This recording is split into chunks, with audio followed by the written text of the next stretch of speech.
Abiyad informed reporters that 68 individuals were injured in the strike. New Zealand pilot Philip Mertens was released after more than 19 months of captivity by the separatist West Papua National Liberation Army, Indonesian police confirmed Saturday. I am very happy that soon I will go home to see my family. Ukrainian military officials on Saturday claimed responsibility for destroying 2 weapons arsenals deep inside Russian territory, including one supplied with ammunition from North Korea. The Ukrainian General Staff reported on Facebook that the early morning strikes hit targets in the Tver and Krasnodar regions. Officials report that a high school athlete in Ohio was injured in a shooting outside a stadium during a football game, the second incident of gunfire near the stadium this month. The opinions expressed on this program are those of the host or guest and should not be interpreted as statement of fact. I guess Al thinks that's more convincing. Corrections are encouraged. To have a little clock animation on there. Oh, it's not AI.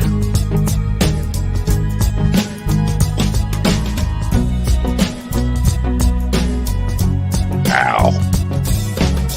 Oh, Al. You're not my pal. Al. It's not my pal. I don't know anything. Damn, it's hot and hot. Well, okay. I know that much. That was a weird little note there. My dog is your mind's best friend. That's dark and mysterious, aren't they? And also a little bassy. A little Count Basie over here. My dog is your mind's best friend. Hit it. Wake up, America. You've got a dog that needs walking. That's right, sunshine. Just put on a big pot of strong coffee and get ready to type your little hate mail with your opinions about kumbaya and flat earth insanity. Stand-up comedy? You want stand-up comedy? Well, we've got sit-down comedy. It's time for Coffee with the Dog. What we will do today is recite poetry from the 15th century. That's what we'll do. No comedy, just poetry. Shitty old poetry. That's what I like to go with.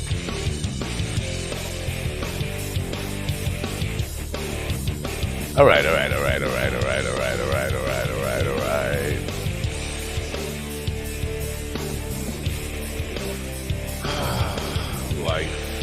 Life, I tell you.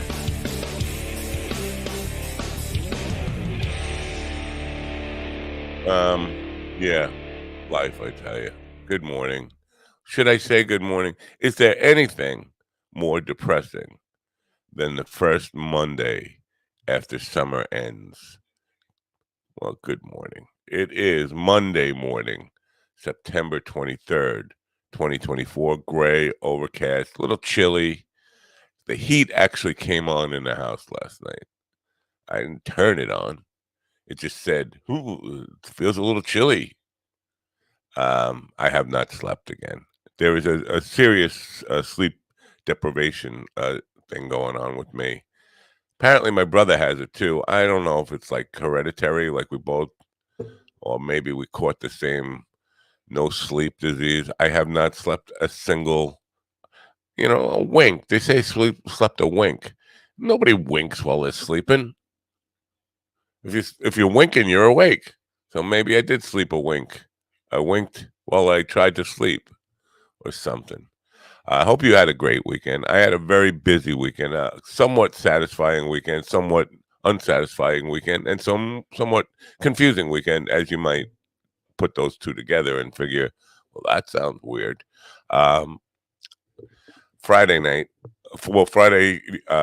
I had a couple of facility gigs that went very well. Weirdest thing in the world that when I have, it started with a 80-year-old man asking for Pink Floyd. Like, did I hear that correctly? Did you just request a Pink Floyd song? Yeah, play Wish You Were Here. Oh, okay, I could do that one. So I did that one.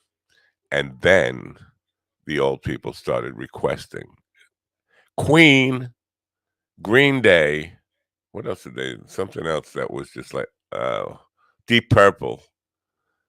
Like, how I'm one guy with a acoustic guitar here. There's not much. Queen, I mean, I almost lost it. Like, come on. You know, all the harmonies and stuff, and then Freddie Mercury. You hear this voice, you expect Freddie Mercury to come out of this blah, blah, blah, blah. It ain't gonna happen. But then I drove to Long Beach, New York, and if you're not familiar with Long Island, it's called Long Island for a good reason. It's a fucking Long Island, and it's also Nassau County, where Long Beach is. It's just like New York City traffic. It's insane down there. Well, I went to the gig, set up. It was Kat's first professional gig. Now, I don't want to give people a wrong impression. She has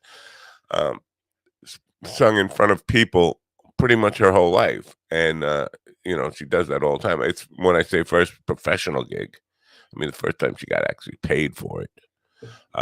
But so it wasn't like she had no experience at all, and it was very fun. It was a good gig, and I enjoyed singing and harmonizing with her. She is a natural harmonizer. Listen, if you listen to this voice, I can't be easy to harmonize with, right?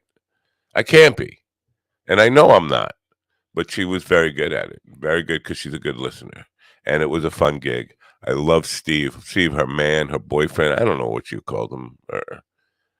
Her other half, the other half of Kat and Steve. Anyway, he was there. Steve is a great guy. I love Steve.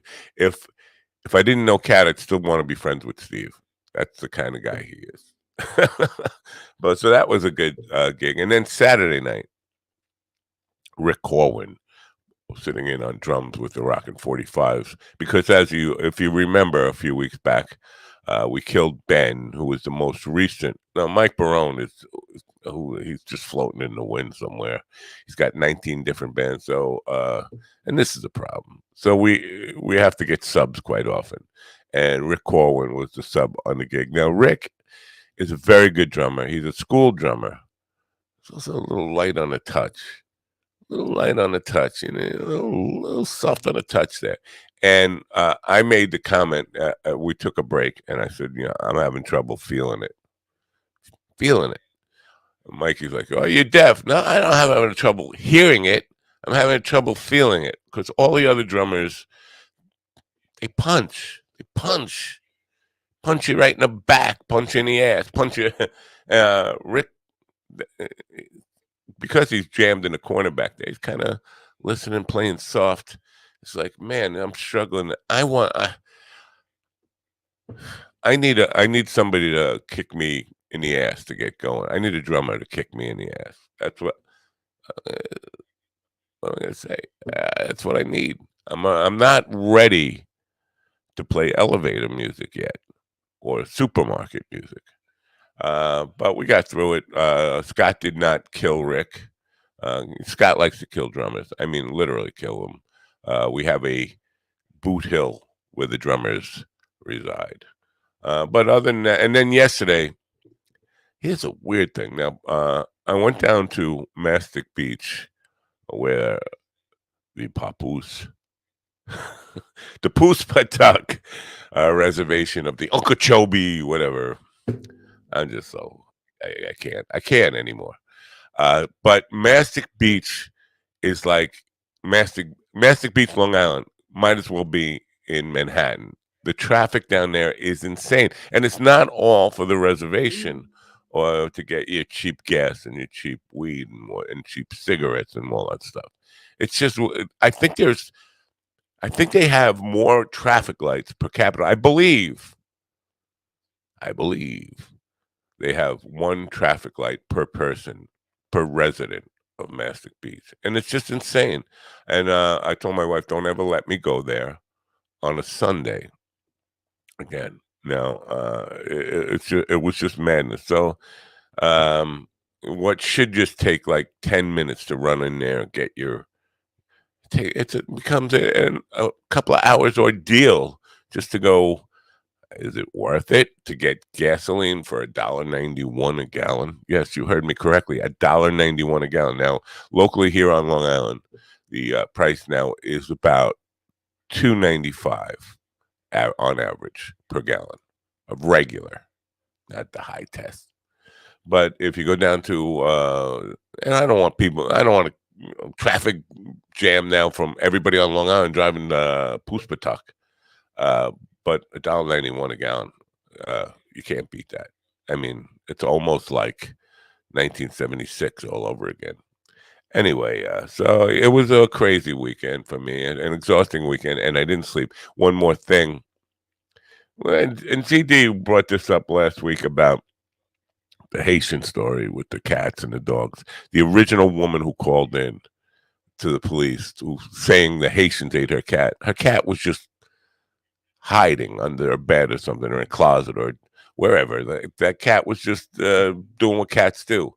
I got home from the gig Saturday night, and my wife could not find Bedina, one of our indoor cats. And we were going all over the house looking for her. She's not answering, and she generally will come out. You call her and she comes out and she wants to hang out. She's very affectionate. She's also always very hungry. But she wasn't answering anyway. I'm thinking, well, did she get out? So then we went out in the middle of the night.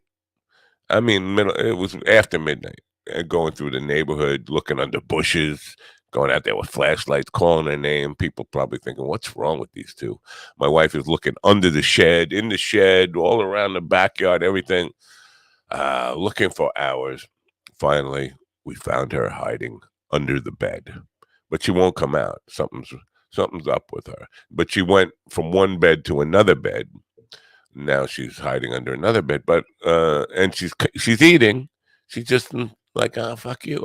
I'm not in the mood to deal with you people. And I understand that. So I'm being a little tolerant of her. Anyway, we have no guests today. No guests at all. But Carl is gonna join us. He's with us. So we'll meet the dog pound again.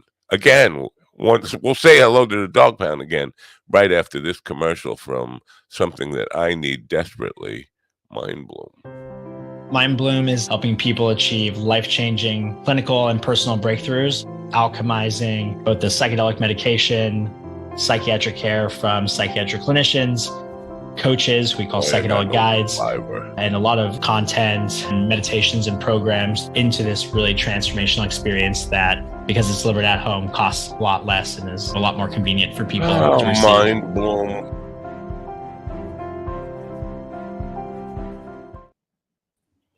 Ladies and gentlemen, in the room with me now, he's even stealing my spot. Look at that. Don't be stealing my spot, fuckhead.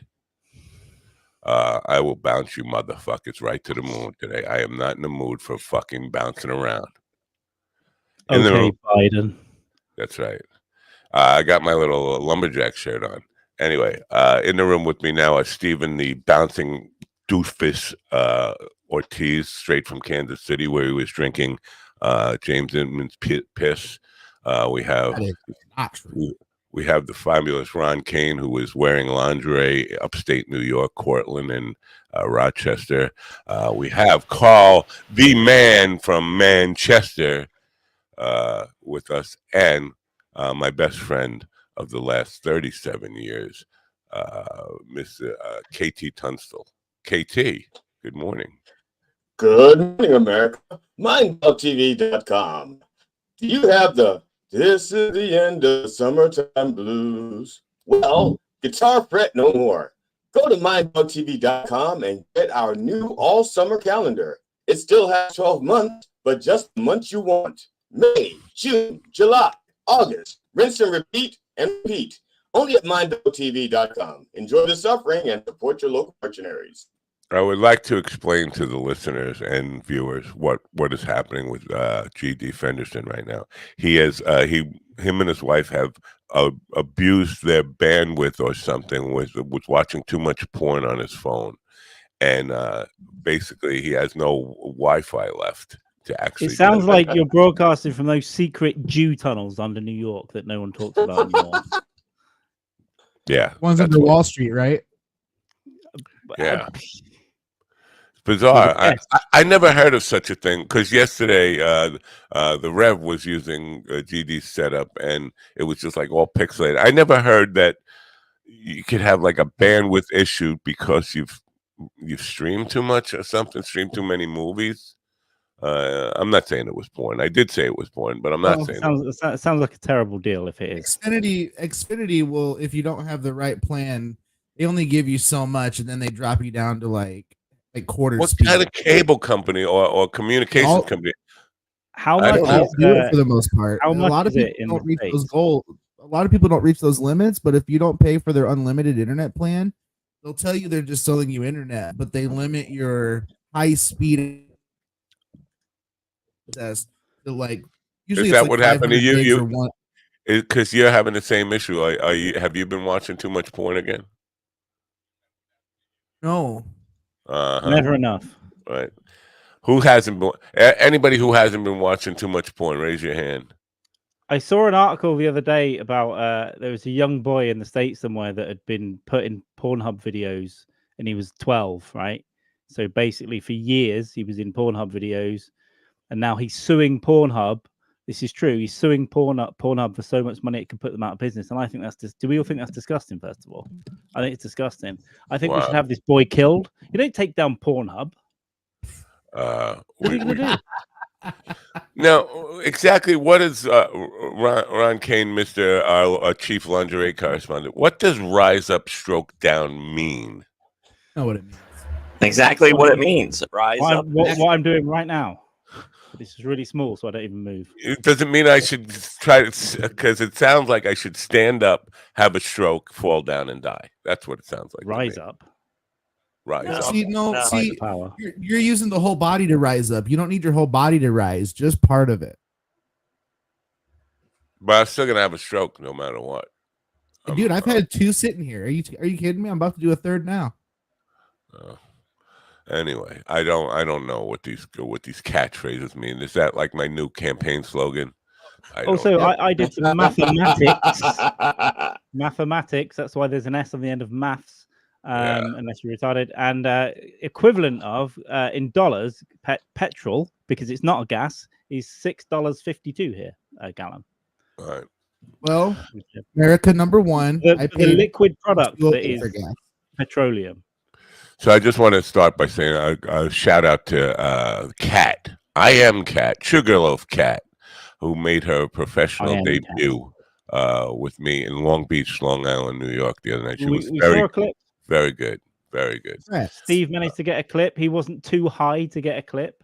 Like when he tried to film some of my set in Bisbee, he was pointing the camera down for a while, which was handy. Well, Steve got to hang out with John Rulo, Johnny from the Cocktails, local rock star who came in to see my set a little bit and was hanging out with Steve and made friends with Steve. So good for Steve. Steve's a great guy. If I didn't know Kat, Steve would still be a guy I'd want to hang out with. He just feels like he feels like good, normal, regular. Use Kat to get closer to Steve. Yes, that's true. Now, Matt, I do have a question for you. As far as the Queen request goes, as far as the Queen request goes, that's your gig. Yeah. Who Needs You is a very beautiful acoustic piece. You can just tackle that with one voice and one guitar easily. All right, you want me to sing Freddie Mercury for you right now, right here, yes, right now? He does. No, see, the thing is, Freddie Mercury only hits the high notes once in a while in that song. It's a very beautiful song, and also you can tailor it. You don't have to try to hit those notes. I bet if you give Matt an experience of 10 minutes of Freddie Mercury's life, he will hit the high notes. I just want to say I'm not taking any song advice from a guy who bring it up because he wanted to do my part. That's what I'm saying. So get your Wi-Fi fixed before you even talk about another Queen song. That's all I'm saying.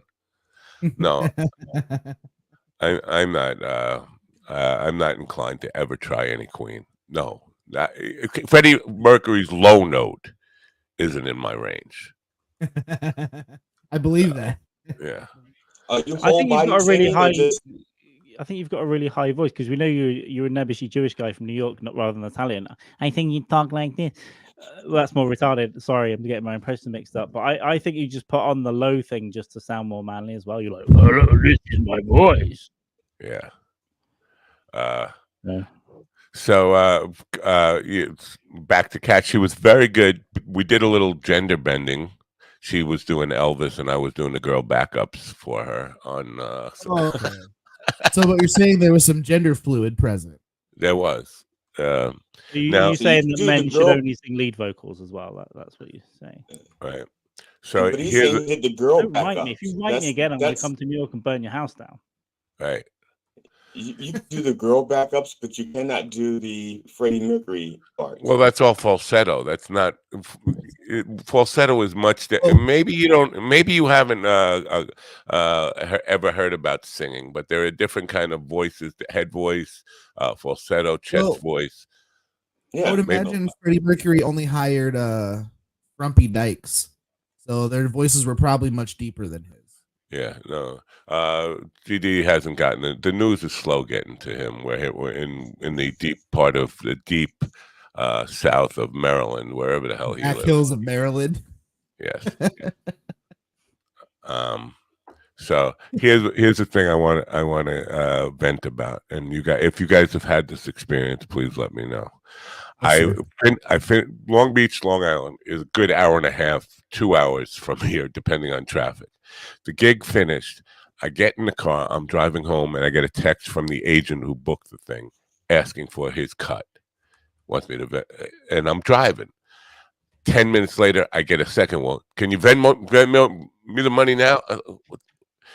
I got 4 texts in the time it got before I got home. Him begging, insisting that I pay him now. He was desperate. Doesn't even let me get home. In the room, he needed to pay. What the fuck, man? It's like, don't book me on anything anymore. If you're gonna be, I would have sent him his piece, and then been like, "Don't fucking call me again." Right. Super unprofessional. And not to mention that's dangerous. You're fucking driving home after a gig. You really want this guy to be texting and Venmoing while driving? Well, I did Venmo him the money, and I put it what it was for. I put a blowjob. And that's made public. So, not blowjobs, but did you really? But that's awesome.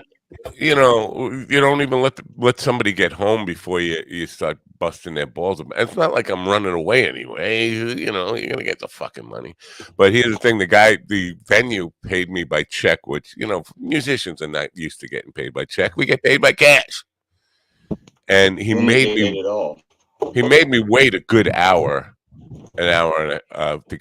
for him to write the check, and that was just pissing me off too. Like, what the fuck? How long does it take to write? I haven't seen a check in 15 years. It's pay straight into your bank account. I got a check last month. It was the first one I've ever gotten doing comedy, and I was like, "This is weird." Yeah. So that should just put a bad taste in my mouth for the whole thing. It's just like, and this an agent who I used to work with for a short time, and stopped working with them for about 10 years, and all of a sudden, this is our first thing, and this is the way it's gonna go. So could potentially use this as an educational lesson for him, and be like, "Hey, listen." Yeah. A, B, C, and D fucking sucks. I don't plan on working with you again because of this. But if you want to keep doing your job, I suggest not doing this. Yeah. So now, as far as comedy goes this weekend, only one of us, maybe Carl was working too, but Ron Kane had a weekend in upstate New York, Cortland and Rochester. We want to hear about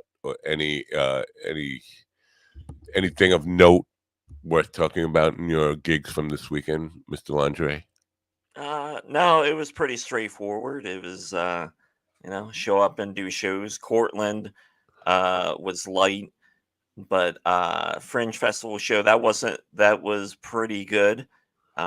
We definitely learned that it probably would have been better if we didn't even go through the Fringe Festival and set up the gig ourselves. And yeah, but they invited us back to come to that theater to do a show separately outside of Fringe. So, So we Josh made wasn't the headliner. I was under the impression Josh was the headliner. And, yeah, he was. Okay. Yeah. Did they know him, and were they there to see? Do people know Josh in like Cortland, New York, or Rochester, New York? No, but they did come out to see him, so that is something. And if you are in Cortland, New York area, you should check out the Ake Gallery for sure. It's it's a great art museum that's run by a retired comic, and well, he still does shit. Like on Friday night, he had our show.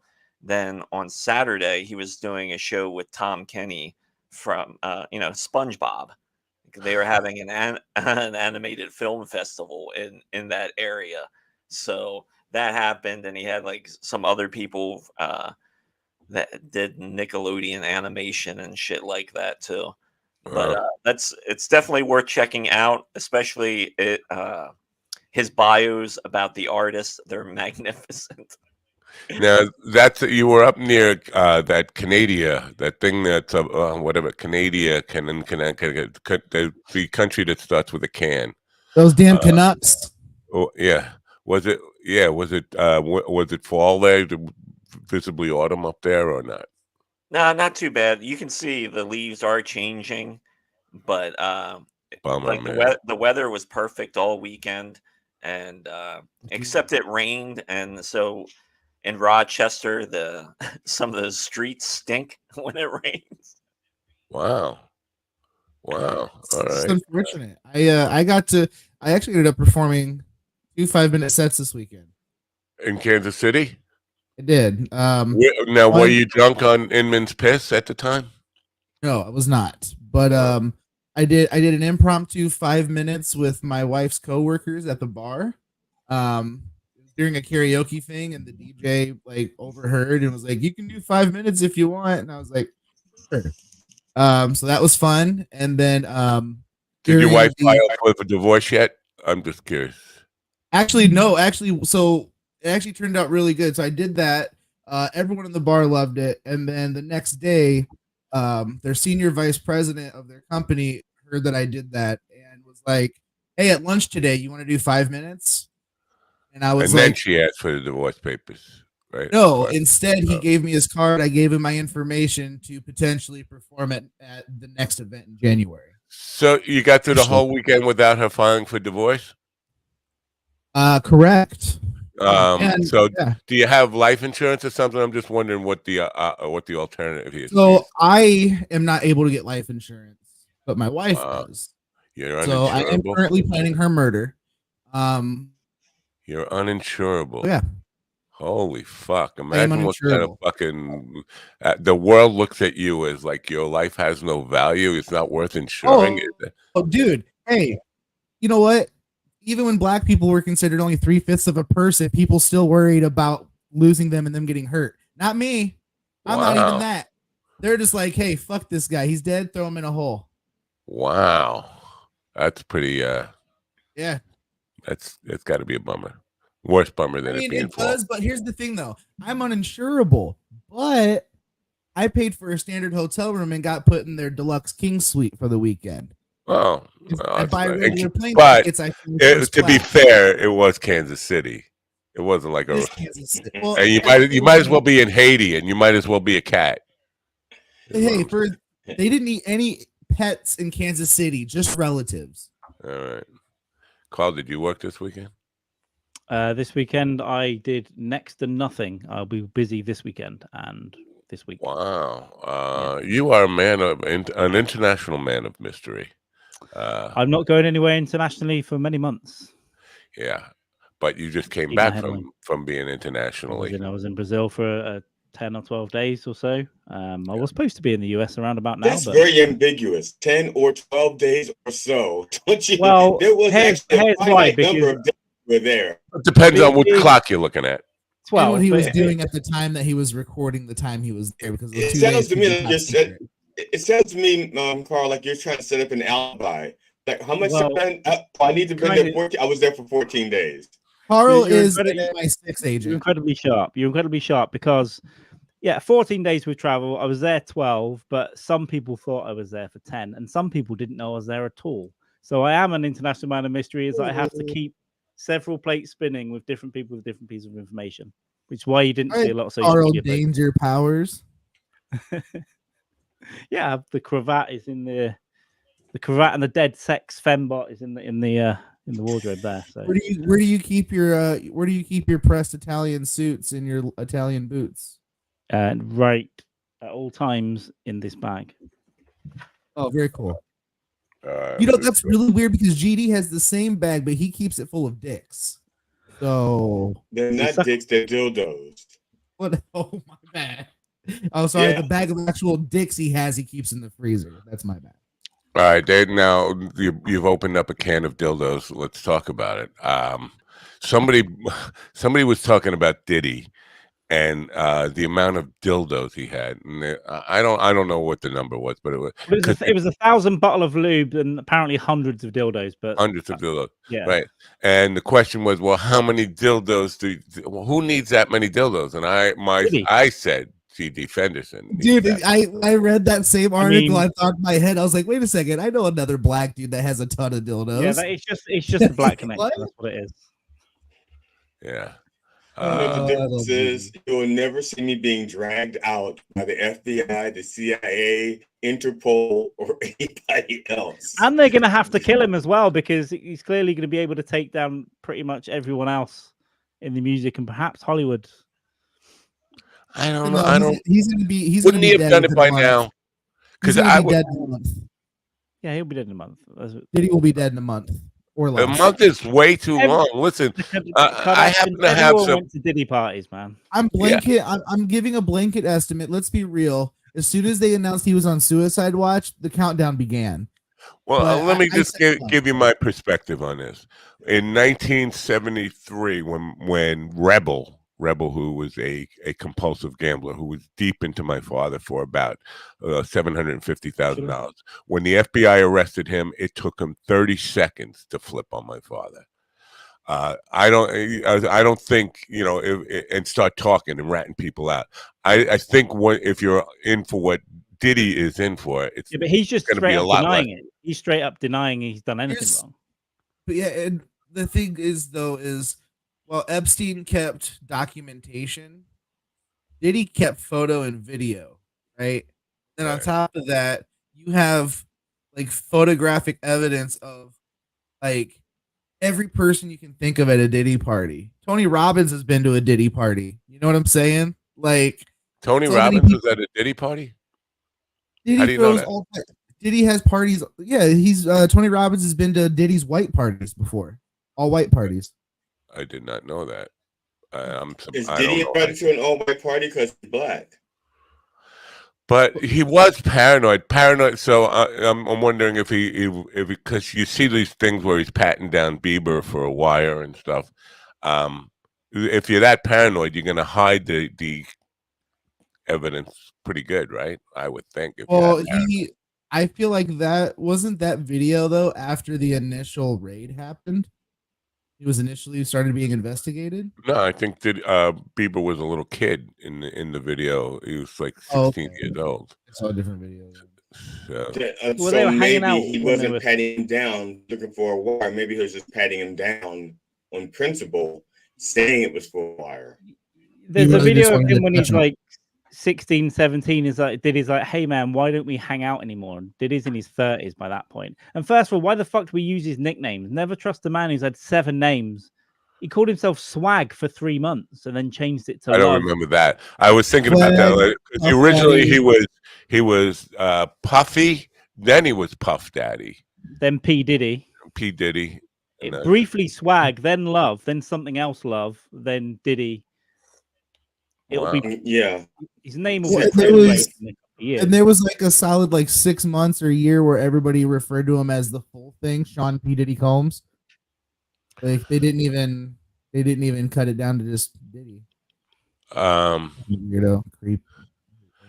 Yeah. Now I saw something about on Twitter this morning. It confused me because they were saying he's at peace now, Bieber. And like, did he die? Did he kill himself? What the Bieber? Like at peace now? What do you mean he's at peace now? Because his molester got arrested. I mean, I think he was old enough to free himself from the chains of molestation.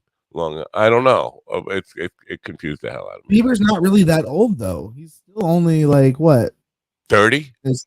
Yeah, late but also 20s, early people 30s. that have been molested and raped and all the rest of it often don't say anything ever.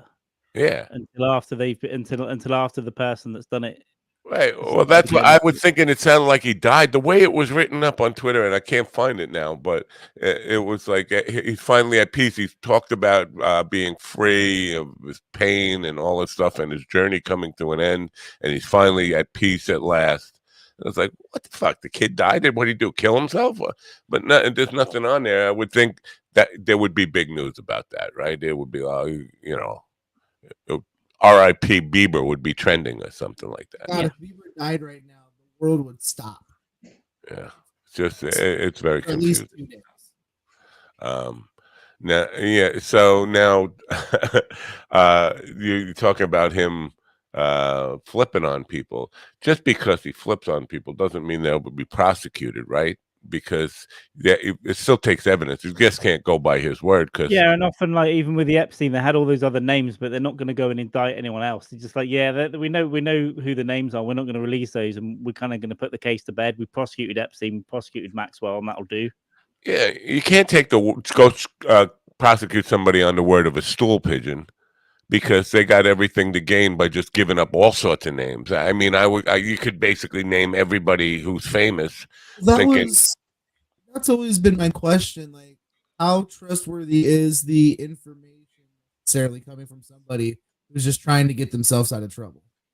Yeah. Well, here's the deal. When you're a prosecutor, that's like a jump off point. So if, let's say, for example, Matt gets busted and he decides to throw the four of us under the bus for something that he did. But yeah, he just throws the four of us under the bus. They just can't take his word. I would make it a train. I'm sorry. They would take Matt's word and go, okay, what can we cooperate with evidence aside from? In other words, if Matt didn't say a word, would the evidence that we found thus stand up in court? Right. Well, I think you can use it to get like a warrant, but you're not going to prosecute somebody on that. Right. Yeah. Which is exactly like when, again, the only reference I have is when Rebel ratted out my father, the FBI used that to get a warrant to put the phone taps on the house. And then they're still going through the evidence, aren't they? And apparently there's a lot more charges to come because he's been charged with sex trafficking and something else. There's weapons felonies, which I think 3 shaving off serial numbers of assault rifles 3 times, I think, and that's a good few years in prison, right? Just that. Yeah. Kidnapping, all the commuting for prostitution, all this kind of stuff, the sex slaving, the violence against people, all of that might come out. And if they go through the laptops in his phone, they've got like 90 devices, I think. Isn't there also voyeurism charges for recording people against their knowledge? Like, yeah, they can throw everything at it. It'll probably take another year or so to go through all the fucking devices. And I couldn't imagine. What about murder of Tupac and Biggie? There's rumors that there's evidence enough to look deeper into his connection. Dude, you gotta stop watching so much porn. Your Wi-Fi is so weak. It's like it's as weak as your penis after watching too much porn and beating the fuck out of it all weekend. That's what it is. Yeah, I thought they had somebody in jail after 29 years for Tupac's murder. Someone who actually confessed to it, or like. So they had identified one of them. Here's what I'm thinking happened. GD and Steven got together in like some kind of gay chat room or something, watching each other beat off all weekend, and that's why both their Wi-Fi is in the same condition. I'm gonna reset my computer because I was doing fine till the show started. So let me restart my computer. You mean you were doing fine when you were in that chat room with GD all weekend? I don't have to watch porn. My wife and I are in our 30s. I didn't say porn. I said chat room with GD. Chat room? What is this? 1999? I don't know. Yeah, they arrested a guy. They arrested a guy who they think was the shot caller in that murder. He was just riding in the car. not the guy who shot him. But Wow. they got him like September 2023. Carl's better than Alan Edwards on the news. Yeah, you see this? Google. Yeah. Google. I never heard of it. I did a critical joke theory on it in September. I was just, slightly aware. Click thumbs. Huh. So yeah, that's a big. You're aware. Obviously, you're aware of the RFK thing with Olivia Newsy. You know about this, right? Maybe I don't know what you're talking about yet. Olivia Newsy is a journalist, right, and reporter for CNN who was covering the presidential campaign. It came out last week that she was having an affair with RFK Jr. while giving. I saw something. He had like 50 mistresses or something like that. Right, but also the fact that she was giving him preferential treatment in her stories and all that stuff, and bashing Biden, who was basically when it was going on, that's who he was against. And so there was this whole thing about him, his wife standing by him while he's fucking it. He's 70 years old and she's 31. Now, he came out, or not he hasn't addressed it at all, but his people who love him, people who support him, have come out and said that she was pursuing him heavily. Like there was no actual physical thing. She was texting him or sexting him naked photos of herself constantly, and he blocked her, but then unblocked her, and then blocked her again, and then unblocked. You would block maybe, and then one night when you're lonely, you think the wife's out. She's gone out. I'm alone. Let me just unblock this crazy bitch. See if I can see some tips. She's married as well, and just how embarrassing is that for a guy? My wife was sending naked pictures of herself to a 70-year-old fucking prune dick. What does that say about me? How embarrassing is that? I mean, she's kind of hot, I gotta say. I mean, listen. Some young women love 60 and 70-year-old men. It's just why? I don't know, because they're crazy bitches. Maybe she loved his beautiful voice. How's that sound again? I forgot. How does that sound? One impression. Hey everybody, I'm gonna come. I'm gonna come in your ass. Maybe that's why she likes it. He always you never know like though. When he comes, he might be like, "I'm going to come." Yeah, he's just completely normal. It's like, hey. What the hell's going on here? Oh, we'll leave it like that. Welcome to the Carl and Steven show. I am Ed McMahon. I don't know who I am. It's Carl T and Crumpets Man and Steven That Guy Ortiz. What's that you doing? All right, we're bouncing around. We're bouncing around. So you know what? RFQ, like I was thinking, well, this is going to be it. Now he's going to have to go take care of apologizing to his wife and getting his life straight. He will finally stop tweeting and finally go away. No, he was tweeting stuff like within a few minutes of that. Like, and it's all about like he's going to make America healthy again. Maha. Yeah, Maha. Yeah, what are you gonna do? You're gonna get us all brainworms? I mean, the guy who obsessed with cutting up a whale's brain, eating bear, goat, whatever, and giving himself brainworms from eating this. I don't think this is the guy we want in charge of making America healthy again. I just don't think so. But you know, it is what it is. It's just he's not going away, and this is not going. He's never going to go away. Even long after Trump goes away, RFQ will still be there. Still, he's got another. I think he's got another 10 years in him. You know. Yeah. Not more. How old is he?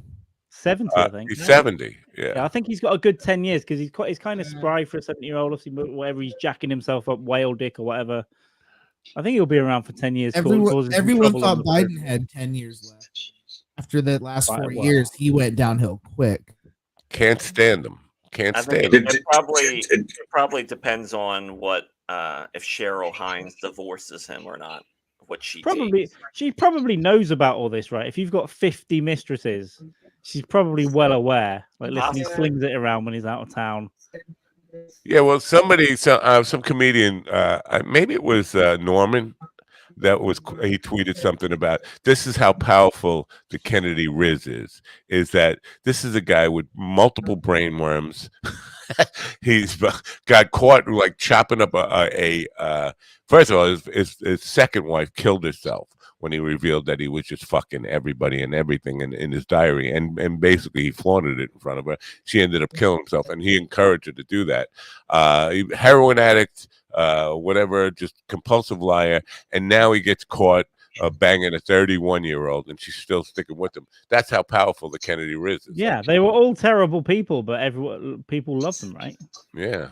Bizarre, man. I listen. All I have to do is not be able to find the cat, and my wife is ready to divorce me. Is it still missing? I kind of tuned out on that part. Is the cat still missing? Or? I know where she is. She's just not coming out. She's looking at me like, I don't want to deal with people right now. Something, cats are funny like that. They were. Yeah. I got my balls hurt on that balls, but. Whatever. I got a headache. I don't want to deal with you. I get that. I mean, I get that. I like cats. I like the independence of cats. I like, go fuck yourself and then feed me, by the way, when I want feeding. Right. Yeah. I like. I think cats. I think we have it backwards. I think cats keep us as pets. Feed them. Yeah, we I've heard their shit. We pet them when they want it. Yeah. We take them to the doctor when they need it. You know what I'm saying? Like, there's very little that they do for us. It's everything we do for them. Dogs, on the other hand, it's like a 50-50 thing. We take care of each other. But the cats don't need us. Yeah, and I think when you die, cats will eat you immediately. If you die in front of your cat, it will start eating you within seconds if it's hungry. The dog will wait a couple of days. It'll be sad. It'll be like, oh, my thing. And then it'll start eating you. The other difference between cats and dogs is when cats were in the Middle East, they had 6 lives, and dogs had 1 life. The cats and dogs migrate to North America. Cats now have 9 lives, and dogs still only have 1. So, I'm just saying, cats are better negotiators. Is your cat working your tech behind your microphone and all that stuff? Is that what's going on? Your cat is your audio person today? I don't know. I can't hear it. I can't hear myself. I'd give it a restart. Reconnect that Wi-Fi there. Is my stuff better? Am I a little choppy? Yeah. Still, or am I good? No, you're fine. You went out for 1 second. You're better, except for you still got a little bit of GD's jizz hanging from your lip. I don't know. Yeah. Oh, GD. When you said go out, I don't know if you said go out, but it looked like I just thought leaving the room was the the actual room. Yeah, maybe the old school way.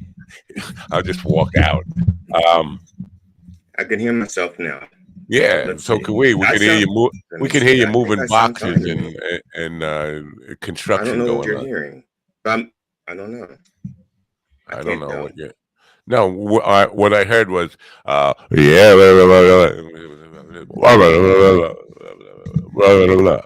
what I heard. Just your video's a little blocky and your audio's a little low, but it's not the worst. It's because of it. It's because he watched too much porn. He streamed too much porn, and I don't get that. I don't know. You got to get a different cable company, different internet provider or something. Okay, here's the deal. Okay, where I live, I do not have. We have to have hotspots. There's no internet service here. Oh shit! So everybody here has hotspots, and so our hotspot, the package that we get 150 gigs of data per month. That's the plan we picked, which was fine. We very seldom ever hit 150 gigs unless I'm doing a lot of extra cable work or internet stuff, and we watch movies. And this past weekend, my wife and I watched 7 hours worth of movies on Netflix. That's so weird, though. I mean, why? I've never heard of limited bandwidth on hotspots. Well, what it is once you hit 150 gigs, they slow it down to 300 megabytes or something. So I need to call these people up and yell at them, is what you're saying. I need to. No, we can. I need to send them. My wife said to me, we can go ahead and get extra gigs for the rest of the month because our we get it back at 128. At the 28th is when things go back to zero. Did you guys catch what I just caught? His wife gave him. He had to go to his wife for permission. Well, No. They're the bosses. No. Right? In reality, you are the king of the castle. You just laid down you're the king law. of the castle in that corner of the room that you pretend is a studio. Okay, I may be king of the step castle. outside of it, she's in charge. Everyone knows that. Yeah, you should be able to go to your wife and be like, "Yo, bitch, I need gigs, dog." There you go. Here's the deal. I will play that game. Yes, I am the king of the castle, but we live in a fucking house, okay? So you're what? Prince I of the think Pantry next time then? you should just call Stephen, hand the phone to your wife with Stephen on, and let Stephen handle your negotiations from now on. Okay, I will, GD. I will tell you, I won't call her a bitch because that's super disrespectful. But I'll definitely be like, "Hey, give him his gigs," Right. and then I'll say, all "Please." I have to do is say yes, because I told my wife, no, I'll leave my phone should be fine. And it turns out my phone isn't fine, and it was always fine before. I mean, this happened before in the past, and I've always been able to just use my phone as a hotspot, and one could tell the difference. Huh. Are you at the same? Are you at Willie's airport? He owns an airport. Willie's. Is that what? Is that why he left us? There. It's where he flies. It's where he flies kites from. Okay. Kite man. Wow. He's kite man. Hell yeah. I'm sorry. Right. The only real kite man nerds know what I just said. Right. I just want to touch on something that you guys weren't there Friday, here or wherever Friday. It was just me and GD, but I was sharing a story about my father throwing a hamburger at my brother's head, and my brother ducked, and the hamburger took out the kitchen windows. That's how hard it was thrown. Now, I called my brother for verification during that show, and he did verify the story, although there were some details I did get wrong. And it was a hammer.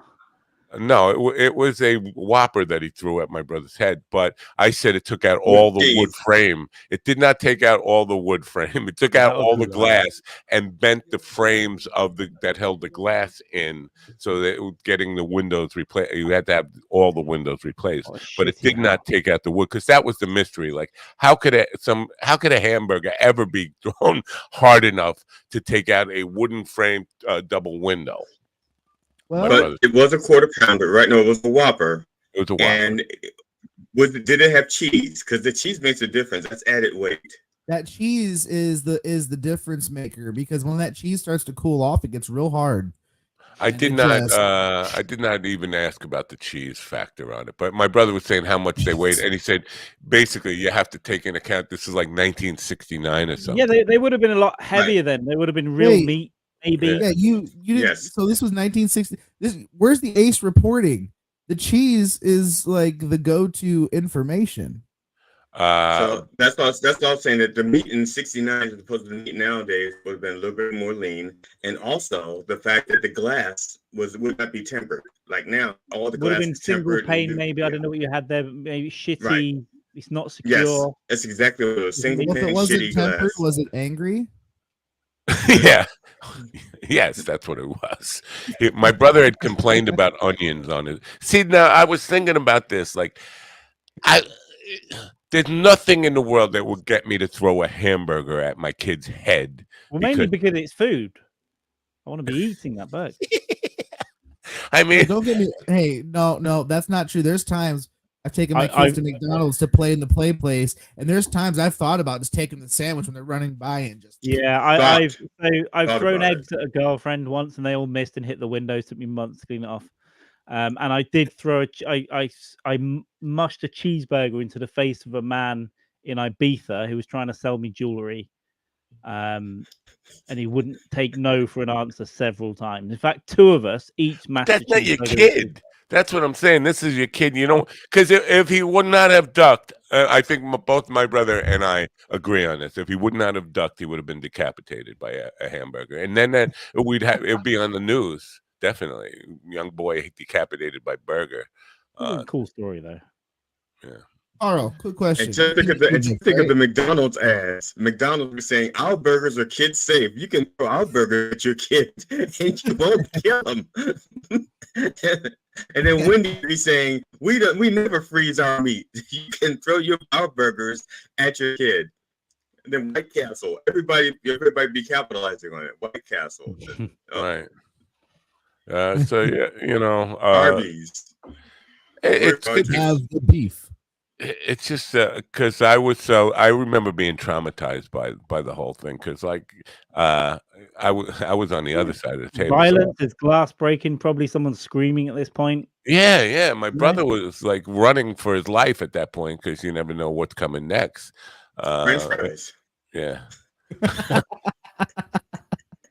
But again, coming back to the anger issue, and I did definitely get my father's temper. I inherited all of and overreacting, but I can't imagine ever getting that angry over just complaining about onions on a burger. That Yeah, but you know what kind of day your dad had. You think, oh, that was bad when you did that to mother, and then you grow up and something happens in your day, and it builds up and up, and the bills and there's shit to do, and someone does one thing that's completely kind of okay normally, and you just snap.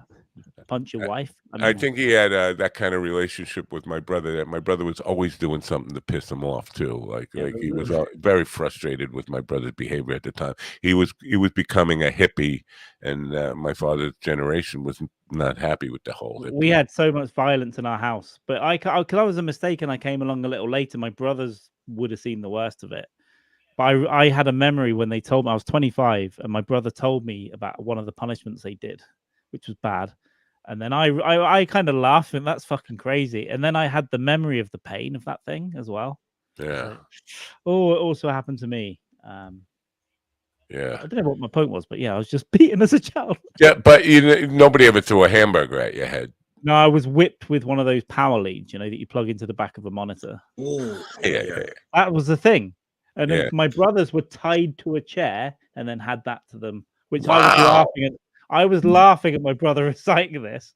What the fuck did you do? And then I remembered the pain. It just came out of nowhere. 20 years later, it's like. I remember a time when my brother threw a tomahawk at me, missed, got stuck in the door, and my father went total apeshit. He got my brother out He had my brother out on the lawn. He was choking him to death. I think the police had to come. Always punish children for committing violence by being violent towards their children. Right? Yeah. Yeah, police had to come. That was a traumatic experience right there. But yeah, I never really got that much of it. My father would slap me around a couple, but he never tried to choke me to death. So that's a plus. No, my mother did not choke. She did beat us with anything that was inanimate and some animate things around the house. Yes, she hit my sister with a cat once. Our cat. She hit my sister with our cat. What did the cat say? Fucking cat? Yes, the cat was.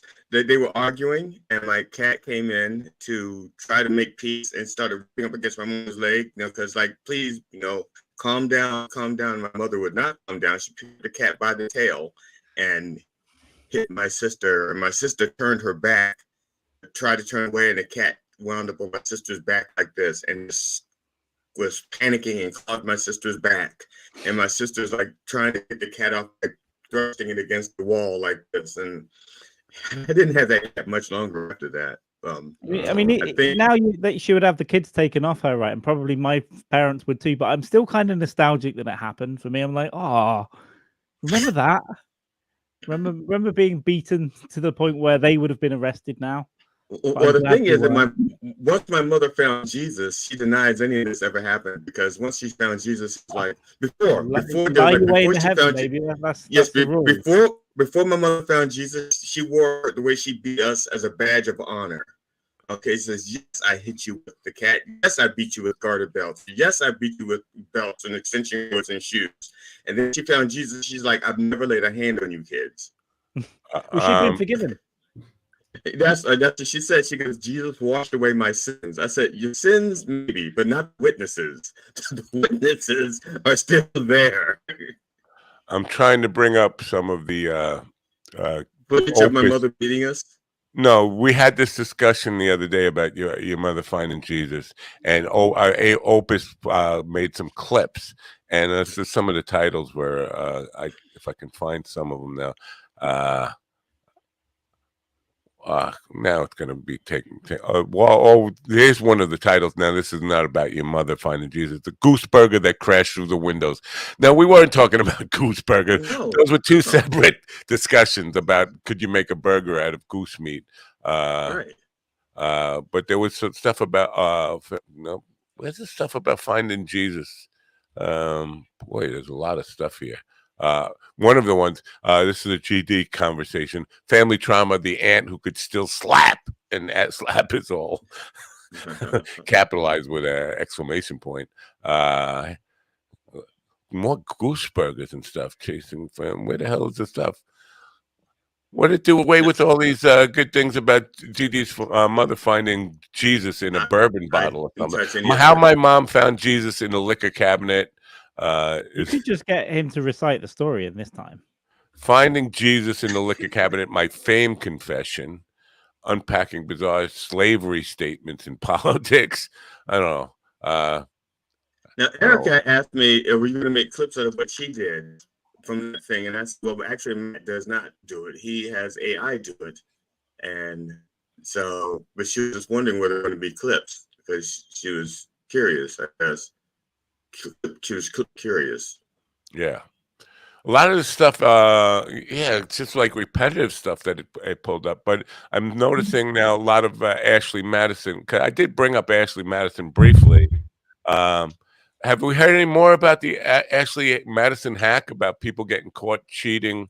I saw someone the other day bring up Ron's department. That would be Ron's Ron's department. The other day department. bringing up some politician or something they found their email, but Right. I'm not sure. I don't think anyone cares because that.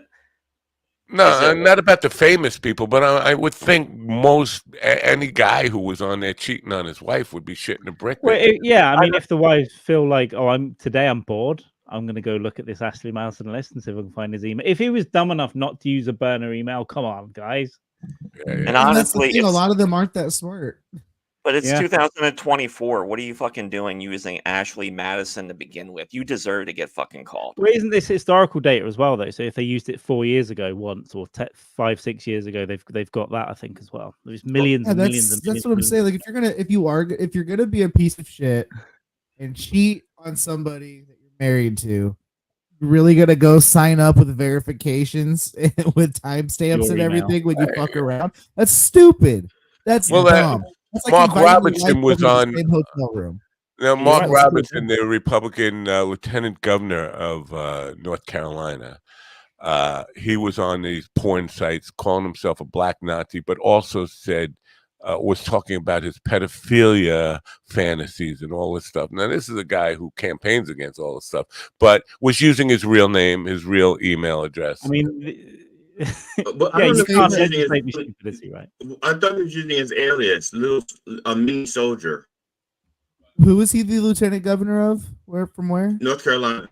I thought he was using Are you sure his favorite dating site wasn't 23andMe?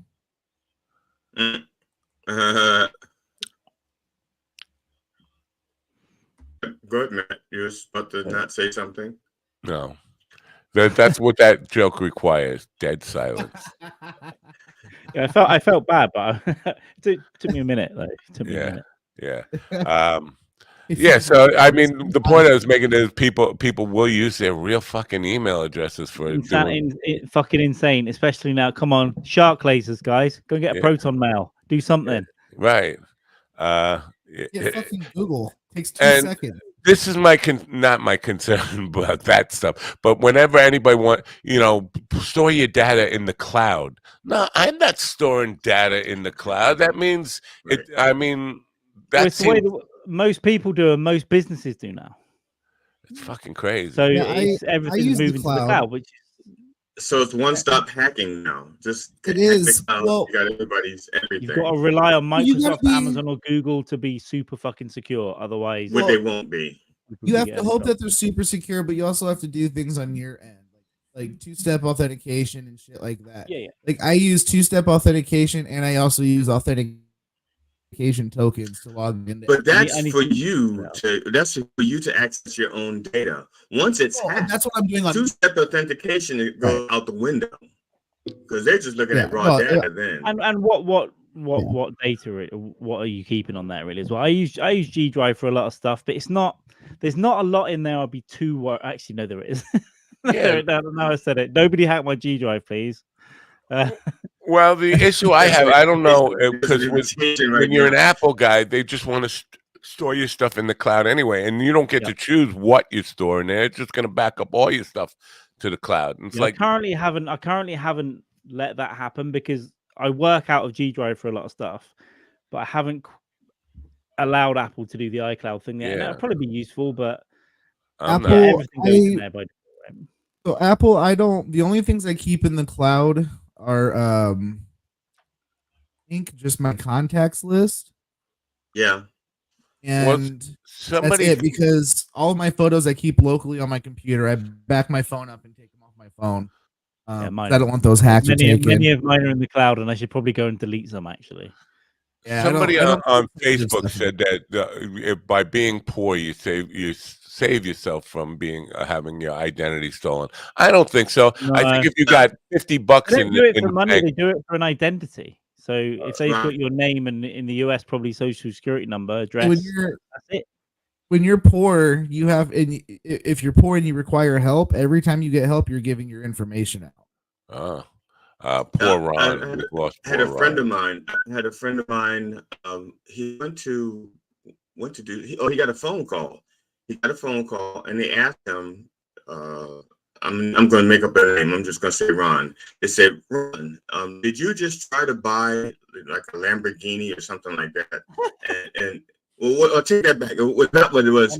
Is they were confirming the delivery. So apparently this person ordered the Lamborghini and financed it using my friend's information. And they wanted it delivered. They wanted the car delivered. And that's why they were calling my friend to confirm the delivery address. And he was like, no, I didn't know. I didn't know. I didn't buy a car. No. He says, I didn't buy a car. And so he worked with the FBI and other government officials to catch this guy. But they cut him off the loop. So he says, I don't know if they ever caught him. But that's why, like at the moment, I'm in an apartment block. I'll be moving out, but people break in, people sneak in, they tailgate in, and then tailgate into the post room, and they steal mail. And if you've got a name and address, that's a good start. You can start causing some trouble with a name and address. All right. You just brought up your living arrangements. I got to ask you about this because about a week ago, I don't know if you were kidding or what, you tweeted out something, I still say tweeted, posted on Twitter, on X, that the Dykes residence was going to be your new home. Was that serious or? Well, I'm always serious because he drinks so much and he claims he's off the painkillers now, but I tell his family and children when I'm down there, I say, your father is going to die soon in the next 10 years. When he's on dialysis even, I'm going to start coming down and I'm going to be the new man of the house. I tell them outright. I think the wife's okay with it. But again, we've had this arranged for weeks for this weekend for me to go down there. Guess what? The weekend, get a text. Sorry, my dad's decided to come down. You can't come down. I was like, okay, but I'm gonna go to Wales and beat the piss out of this little Cardiff cock. We had this arranged for months, right? You know how difficult it is to get anything arranged with him. So yeah, very annoying.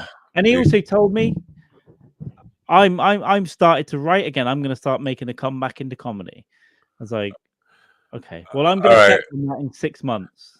I just want to say, bet on anything .eu is one of our sponsors. You want to go bet on whether Jamie is going to actually fulfill that promise. Let's see if he does 5 minutes. It's September now, the end of September. Let's see if he does 5 minutes of comedy between now and the end of March. I'm going to say no. We just looked at the news. Are we going to do the news? It's 10:09. I don't know. Do we need to hear that fucking news? Now, who did the graphics for that clock? Because that was pretty. Did you do that? Or did they send it to you? Al sent me an email this morning. We've changed, and the news in 60 is now provided in video format. Okay, I'll try that. I didn't look at it before I posted it, and then it's just a clock going around for 60 seconds. Like that's not. Well, his face also popped in. His face popped in for like 12 seconds. For like 10 to 12 seconds, his face popped in and it says with Alan Edwards, and then it popped back out. That's what I was wondering. If I didn't know if it was something you had done, and you were like, "Oh shit, I forgot to put his head in," and you like added his head, but then it went out like, "No, can't have his head in." Now, did you order from Mind Bloom before the news? No. Oh, why? I didn't see his face pop in. I'm just thinking you were on hallucinogens or psychedelics or something. No, I don't do hallucinogenics when I'm working. And I Stevie, did you notice that Al's face pop? What the fuck he noticed? Yeah, Al. Yeah, his face was on the clock. Well, the news How did I not see it? I don't have it here anymore. I stand corrected, Steven. I stand corrected. You did notice it. You were assuming he was going to throw you under the bus, but he didn't because he didn't have enough strength. He was going to take up your. I was assuming he was going to take your side instead of tell the truth. That's all. Oh. Now Carl's face didn't pop in either. No, he just popped disappeared. Popped out. Apologize. I don't know. Is there anything in the news that we didn't already cover that's worth even talking about? I mean, Israel and they are 3 days behind us, but because they had the weekend, so they should be right on time. Here's something that I think on the Israel Palestine thing. Now Israel with the pagers blowing up and all that crazy fucking illegal terrorist activity. That right. But Hezbollah has no I don't know point to stand on here when they're complaining about terrorism.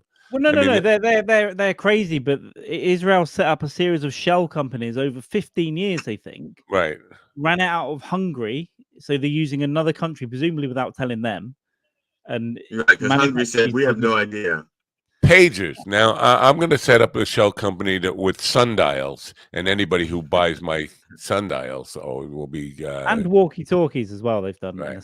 That's going to be a movie. That's going to be a movie. The attack of the killer walkie-talkies. That's a.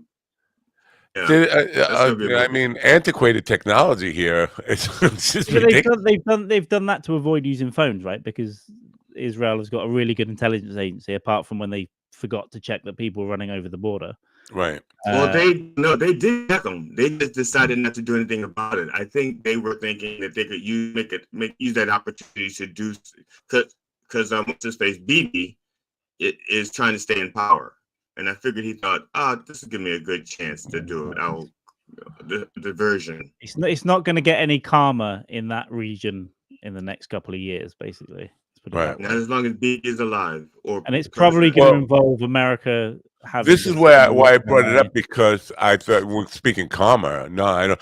Cause Friday night after my gig, when my wife was first panicking about the cat, I was in here. I was just like checking what I missed during the day, and on Twitter there was a video that showed Israel bombing Lebanon. They said it looks like a nuclear blast, and the video they showed absolutely did look like a nuclear blast. I was like, well, I think they blew up a munitions dump and it made a big but it looked like it did resemble a nuclear blast from the video on there. I was like, if it's nuclear, we would have heard it. All the news would be on that immediately. Like, well, get ready, kiss your ass goodbye, all that kind of stuff. Mm-hmm. Yeah, that's the trick. The trick is to use a very small bomb to hit a very important place, and then all of their bombs will blow up. Yeah, that's what it looks like it happened. Yeah. But it's very concerning that this thing is because Lebanon is not Hamas, right? That's Hezbollah. Well, it's a different group, but they're still funded by Iran. It's still the right. And Hezbollah was attacking Israel, especially once Gaza escalated. When Israel responded, that just set off every group. So that's why the Houthis were doing it. Every group that's aligned and funded by Iran, they're not really together, but they're kind of in the same direction. They all hate Israel, the common enemy. Well, they all have the same CFO. They all have the same CFO. The Shah of Iran. Yeah, there's a lot of stuff. It's not going to get any easier. I mean, look, we're during war. It's been, how long has it been since America launched the war? 10 years, 20 years? So we're due. Yeah. I mean, Ayatollah? Ayatollah is better than Shah, right? I thought they still had a Shah. No, I think Ayatollah of rock and roller. Yeah. Iran has got the supreme leader, haven't they? And then they've got a prime minister, I think, maybe, that doesn't really have that much power. Right. Because it's really the supreme leader who's like, no, I don't like that. Kill them all. Yeah. Right. The prime minister is selected by the people who has no power, I think. Look how old GB is. He's saying Shah. I think the people get to select the prime minister that the Ayatollah approves. Right. I think that's how that works. Well, I think this guy's. So I do know more than that. This prime minister, or I think it's the prime minister, is actually more moderate than most people out there. Supreme League doesn't really like him. They didn't expect him to win, but still can't really do anything because they have to run everything by the big man. So, yeah. I just have a feeling. I feel like Israel is saying, "Fuck you, we're going to do whatever we want to do. We don't care who said, even." They've even spoken out against the US publicly, right? They've gone, hey, you don't tell us. But I'm sure behind the scenes there has been some restraints on them a little bit. But I would cut off all support. Listen, a little more than if you're going to do that, cut off all support to Israel. Why the fuck are we still supporting? They can't politically do it, and they can't strategically do it. That's why they should. The UK have stopped some arms sales, but not all. So in specific cases, and done a little political stuff, but they just wouldn't do it because we need. Unfortunately, the US and us need an ally in the Middle East, and it's handy that it's Israel. So basically, what you're telling me is the world's coming to an end soon, which I'm okay with, as long as it's just going to get more interesting. Yeah, the Christians are going to. The Christians are now the Christian countdown clock to Armageddon has just been moved to 5 minutes to midnight. You familiar with Julie Green? No. Julie Green is the MAGA prophet. She comes on Twitter every week or so and reveals that God has had a conversation with her. Now, what just gets me is God keeps lying to her, making her go out and make a fool out of herself. I've just Googled her. Let me just interrupt with this, though, because this is important. It's 14th of September 2022. Prophet Julie Green claimed that the real Joe Biden is dead and that Obama controls his body double. I like this woman. Right. And this is what I mean. These are the kind of prophecies she makes all the time. Today, she's out with. She received a message from God. God says deep state globalists are going to set off earthquakes, volcanoes, tsunamis, and insane weather to disrupt the election to stop Trump. I don't doubt that there are nefarious people doing things that are unelected and kind of controlling things a little bit. I don't doubt that. But earthquakes? Yeah, the thing about even chemtrails, right, was they live down here too. So if they are spraying shit everywhere, they also live down here. And look how many flights go over your head every day. Yeah. And earthquakes and tsunamis also, they live here. And a lot of them a lot of very powerful people live on coastlines and big houses on the hill. You know what an earthquake? Yeah, no, I just don't. This is like something out of a weird Bond villain type of thing. To be able to control the weather to the point where you earthquakes, tsunamis, what was the other, volcanoes? I don't know. I mean, if we can make a volcano go off, I'd rather there were people like her around. I don't know much because it's just like oh God, what's this person saying today? Right, but here the only reason I brought this up was because no matter how many times she's wrong, she still believes that voice she's hearing in her head is God. Either At she's some legitimately mentally ill, or she knows what she's doing. She's like, wait till I tweet this one today. Well, who was the guy? I can't remember his name now, but he was predicting rapture like over and over and over again, and always obviously still getting it wrong every fucking time. But he keeps coming out with specific dates and times when the rapture would start. At some point, you got to start to doubt your own ability to actually talk to Not God. only will they not doubt it, but their hardcore followers won't doubt him either, because there'll be a reason, and they'll just go, "Oh yeah, well now it's going to be in 3 years." Oh, John Lafoot is back. You want to hear from John Lafoot? Let's Lafitte, Pierre Lafitte, Lafitte. Where'd you go? You ran away to cover up your Ashley Madison tracks? Is that where you went? No, it froze up on me. Then I had to take a shit. Fair play. See, now that would have been worthy of work. putting on the show this morning. I mean, that would have. I mean, literally, we do that every day here in a different kind of a metaphor for taking a shit, but that's what we do here. So it would have been, I guess, apropos. Collective digital shit. Yes. I don't know. It's just weird. Crap. It's just weird with all these prophecies of, that never come true. At some point, I would think, because it's like, how many guesses do you get? Like the psychic who never gets it right. Infinite. You get infinite. Speaking of guesses, did anybody watch the Monday movie for today? Outstanding, a comedy revolution. No, nobody watched the dumb movie. Okay, well now so that segment's dead now. Yeah. It's dead. Nobody watches the movie, so it was had a nice no week run. Well, I don't think you mentioned the movie until Friday when they weren't here. Well, we talked about it on text, but after the 10-hour drive yesterday, I really wasn't feeling Netflix. I came home and passed out. Yeah. And I haven't slept in a week and a half or whatever. Well, then you had plenty of time to watch it then, didn't you? No, I didn't. I had time to roll around and say, God damn it, why can't I fall asleep? That's what I did. That's what I do with it. Yeah. Okay, well, Movie Monday had a good no week run, so we're good. It wasn't. Well, you didn't even watch it the first week, did you? I watched. Yeah, I was the only one who watched that. I watched. Yes, I did. I've watched every movie that we discussed or did discuss. I've watched every movie. Yeah, I just didn't have time. All right. Now, the subject of around the dinner table at the gig on Saturday night was Saturday Night Live. Mikey is pissed. Jelly Roll. Mikey bought tickets to Jelly Roll. It was like a date night thing, a Saturday night UBS theater, amphitheater. But Jelly Roll found out that he was going to be the musical guest on Saturday Night Live that Saturday, and so he moved the show to a Monday. He didn't refund the tickets.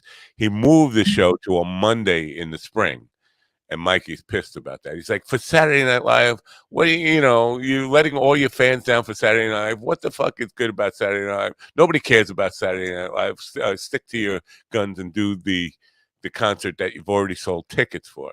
And I understand that. I mean, he's upset with Jelly Roll. I don't blame him. Jelly Roll is already quote famous. Okay, so if it was your band, it was the Rockin' 45s getting their chance, I'd say you're right, do that. But Jelly Roll is not going to pick up a new audience to Saturday Night Live. So yeah, he could have just put Saturday Night Live later on. Right. Yeah, I agree.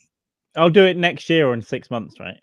Well, I'm sure their schedules are pretty full, but yeah, my take on it was a little bit different in that, because I have not watched Saturday Night Live since fucking Dan Aykroyd and Bill Murray and those people, like 1979. People watch clips, if anything, once in a while when Sydney Sweeney's got a tit swinging around. Right? And they were talking about how much it sucks and nobody cares about it and all this stuff. I think if nobody cared about it, that we wouldn't be seeing news about it constantly. John Mulaney is hosting the opening. This is the 50th anniversary. This is Lawrence last year. So I think it is a kind of buzzworthy and it will. But I don't know what the payday, because we were talking about what's the payday like compared to a concert thing. I still think the money is probably outweighs what you would get in a concert. I don't know about that for certain, but I would think it would. They're not going to outpay what you'd earn from what was he performing at an arena or something? I don't know. Saturday Night Live aren't paying millions of dollars. That guy who was Jay Franz, who's heavily into the music business, he was saying that the paydays for the arena shows are not what you think they are, because everybody is taking a cut.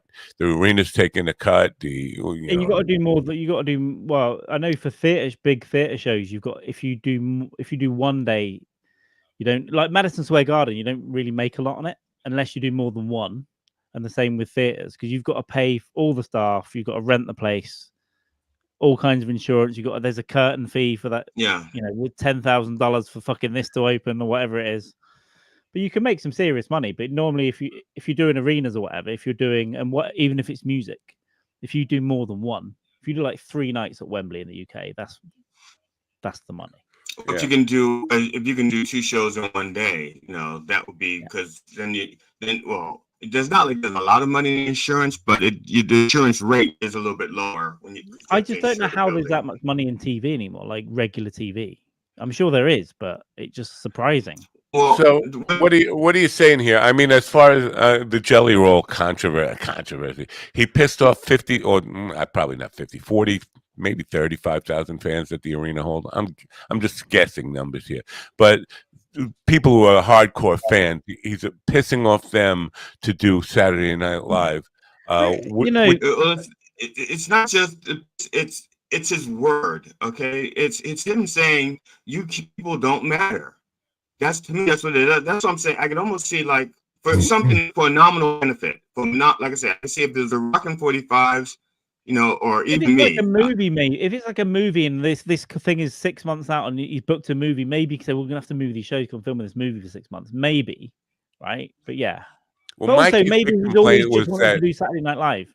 Yeah, Mikey's big complaint was that it was Saturday night, which is date night. Take the wife to a date. They're gonna, enjoy, and a lot of couples going to see him and all that stuff. Move it to a Monday night. A lot of people won't be able to go because they're planning on that weekend night. Yeah, fucking Monday night. It's the worst. Anybody who's using Jelly Roll as date night, they're I mean, relationship issues. We want to talk Jelly Roll anyway. And that's date night. What are you doing? Yeah, but I'm not even going to discuss that because that's a relationship problem. But the fact that Jelly Roll would cancel a show and disappoint live fans to do Saturday Night Live when he could do Saturday Night Live in a few weeks, 2 weeks, a couple of weeks later, he's not going to get any more fans from Saturday Night Live, but he will piss off his fan base. They're the ones that show up to see him. All right. Because I'm not going to watch UBS Arena, right? Yeah, UBS Arena. Hey, I mean, it's a shitty thing to do. Yeah. Well, I don't know, like, and that's why the Reverend trashes him every weekend. That's why the Reverend trashes him, because the Reverend says, I don't know him, but he seems like a decent piece of shit. He looks like a guy who would get a cross tattooed on his cheek right under his eye. It's weird. And it's drop under the other. Yeah. And listen, I don't know that much about him either. I know a couple of his hits, but Jesus, this guy, people get too big for their britches awfully quick these days, right? Yes. You do one congressional hearing and all of a sudden you're a star. I don't begrudge people becoming really, really famous straight or getting their money, whatever. I don't begrudge that, but it's how you act when you get it, right? Right. What you mean? Right. Yes. Yeah. Like, all of a sudden I'm too big to matter. Like, fuck you. You're still the same person. I don't begrudge you your success. You deserve whatever success you work for and get. But to get this attitude that my shit doesn't stink all of a sudden. Well, I'll tell you see this even in like the low levels of comedy, because there was a comic that I tried booking not too long ago, and like I worked with him before, and he's like, "Oh, I just signed with a management agency," and he's like, "So this is what I want now to do, like the headline your Monogram show. towels in my dressing room. Yeah, and he wanted like all this money, and I'm like, you're not getting that. I'm an independent producer. Good luck with that. Yeah, I get it, man. Now let's switch gears to one of Carl's favorite topics, Oasis. 1 million. Yeah, 1 million. Liam is out there Neeson? still singing, and Liam Neeson. And people are saying he can't sing. They're posting videos that are taken from a phone from up in the. Listen, nobody.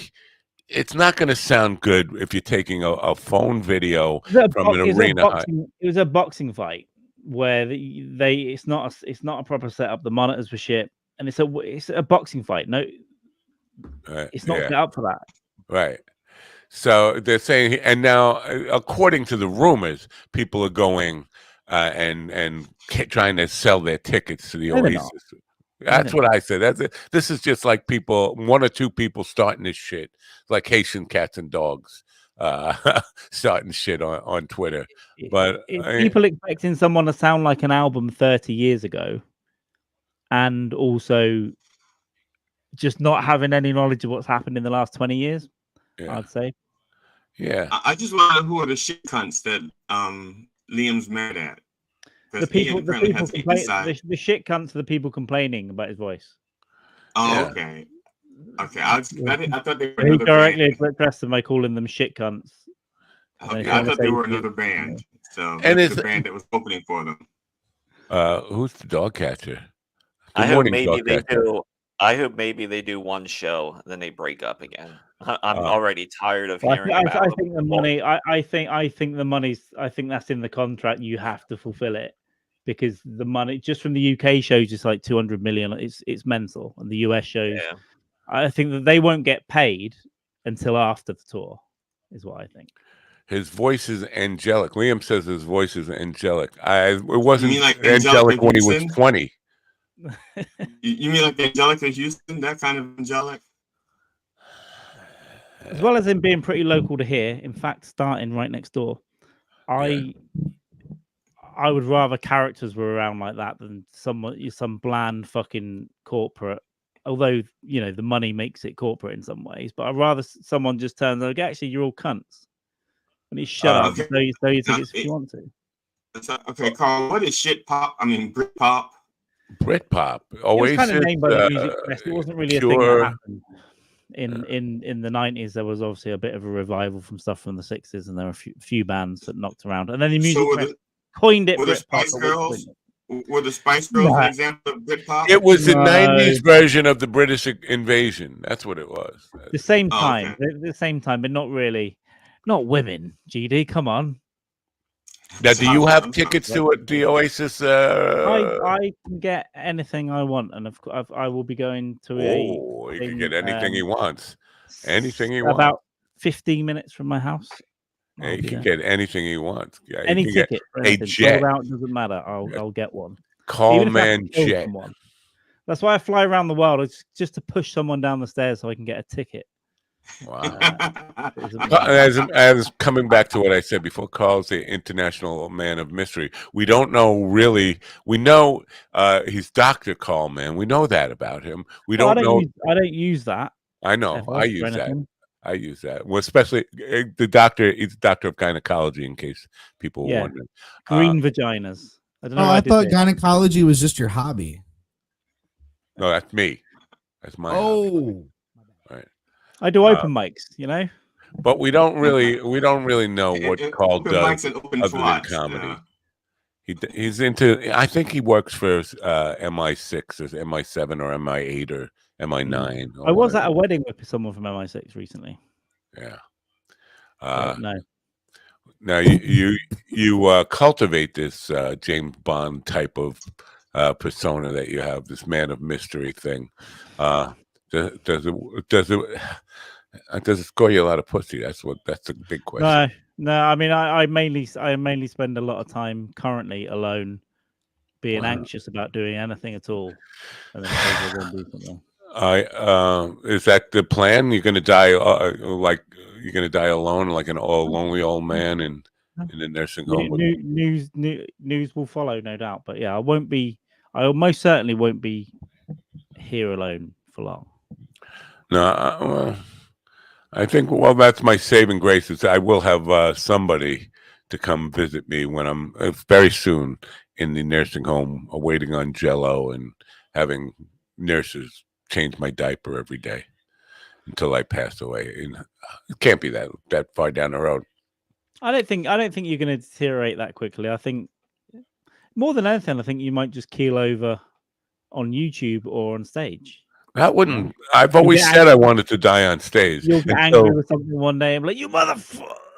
I said that for 35 years until a friend died on stage, and you saw what it actually. You won't see what it looks like.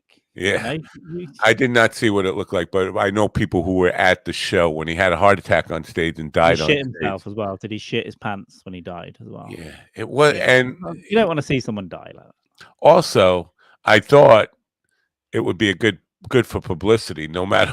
I mean, not for him, obviously, but I mean, there would be some bump for the band out of it. Nothing. They got nothing out of it. The guy just died on stage, and nobody benefited at all from it. So I just kind of changed. It's kind of romantic in a way for the story. Oh, he died on stage, man. Oh, what a guy. That's it. Someone in a, maybe not you, but other people down the line, people to go, man, he died doing what he loved. But really, he died in a lot of pain with lots of people watching him. Yeah, lots of pain and embarrassment and fear, and his family aren't there. Exactly, it didn't turn out well. So I've there's just lots of people going, "Is this a bit?" Some people are cheering. Absolutely, that definitely happens. Is this a bit?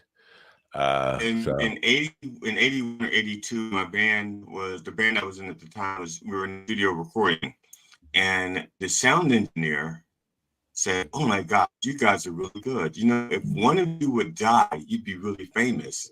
And the bass player and I both looked at the keyboard player thinking, "That's the one."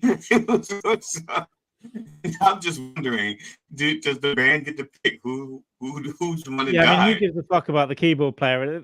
The keyboard, normally the keyboard player or the drummers often die because they're crazy. The keyboard player and the bass player, it depends who the bass player is. If they're really good, then you want to keep them around. But the keyboard player's the first to go. Yeah. Well, not with us. We end up because Scott's got a fucking temper on him. He ends up beating the shit out of all the fucking drummers. And the drummer you had, you said his name was Rick. How old was he? Rick? I wonder if it's the same Rick I know because where you described playing. I think he's older than me. I think he's 67. That's then definitely not my old Rick. My old Rick was a very, very good drummer, very good, but he had a little finesse, a little soft on the touch. Okay, yeah, our drummer, he could bring it hard, but he was very, very good. It was almost like he had like a volume control, like he could see subtle touches, but he could bring it big when he needed to. I was just wondering. We play with so many different drummers. It's often like switching gears completely because no two drummers really play alike. But when we took a break, I said, I'm having trouble feeling it tonight. And then all of a sudden it was like, I'm complaining. I'm like, I'm not complaining about your playing. I'm saying this is why I'm not. Yeah, but musicians are all the same as comedians. The ego is fucking. I was in one band once and I had these dreams of being a musician and all that when I was young, play guitar, got in one band. They made me play bass, which I was annoyed about. And then I went for a few things in the rehearsal room and all that. And then one night I'd had a few beers. And I told the singer-songwriter that his songs weren't very good. And, and then the next night, when I was out, he went to my house. I still live with my parents to collect the bass that he had loaned me. I came home, the bass had gone. No information. It's like, oh, wow. I'm out the band, dude. That one comment that all your songs. I didn't say all your songs. I said they sounded. It's a bit too much like Nirvana. It's kind of like quiet, loud. Bit boring, isn't it? That's what I said after 14 beers. Well, mine wasn't even a criticism of him. It was a criticism of me. I was saying I'm having a difficulty feeling it tonight, which is why I'm playing a little awkward. I'm used to. it's the ego of it. It's like he means me, that piece of fucking shit. What's wrong with my playing? Right. And Mikey turned to me, he said, "Well, you're deaf." It's like, I'm not having trouble hearing him.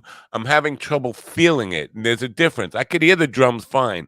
I'm just not feeling that punch that I get with the other guys who fucking slap their fucking bass drum into my ass. Like, boom, bam. The drummer that I had, he was a musician. He wasn't just a drummer. He played like 8 or 9 instruments. But his main instrument was the drums, but he played all sorts of instruments. Yeah, he was Kazoo. really good. No. And that was my day. I played kazoo. That was mine. I like Guitar and I like a kazoo. Yeah. Guitar and kazoo. That's what I played, and I could play them at the same time. I was very good. The place we played at now, this place we play at twice a month, really. Now it's called Gocha de Oro 2. It's in Lindenhurst, Long Island. It's a restaurant, but it's a restaurant with a big dance floor on it. People come and dance. It was packed. There was gotta be careful about what I say here. There were a bunch of really pretty women there. I did not bring my glasses, which I regretted. But I have. Looks like a good restaurant, guys. I'm on the website. Go and have lunch. I found it. Yeah. But they were all dancing, and like it was lots of women on the dance floor, just like crazy all night, and right in front of me. And that is that to me, that's why I'm not doing anything about it. I'm not like RFQ out there fishing for women.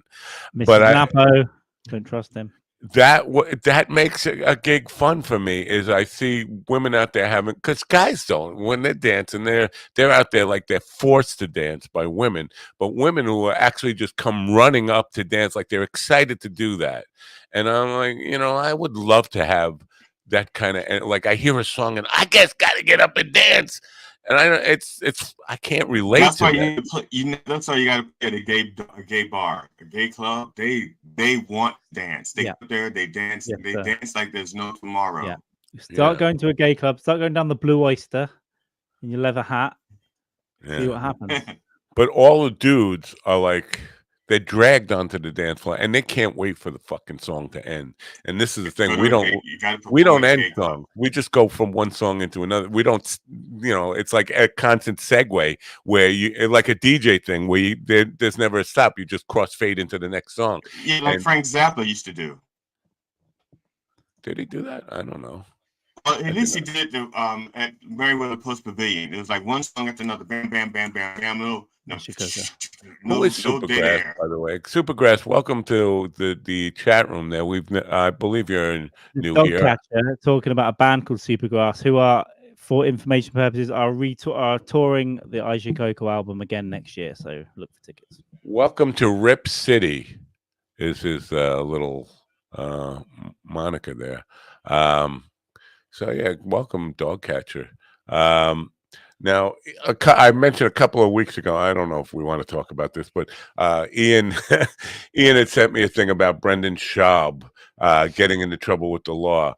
There is a thing that it just got worse. I don't know. Did you guys follow that story? You know what that's about? I don't follow any of it, but occasionally at 1 a.m. when YouTube is just selecting the next video, something will come on. And I did see something late last week. So I saw one of the podcast cringe channels or something running an illegal contest about a truck raffle or something like this, but apparently I think we should be careful what we say for libel. Apparently there's accusations that it's a bit of a scam.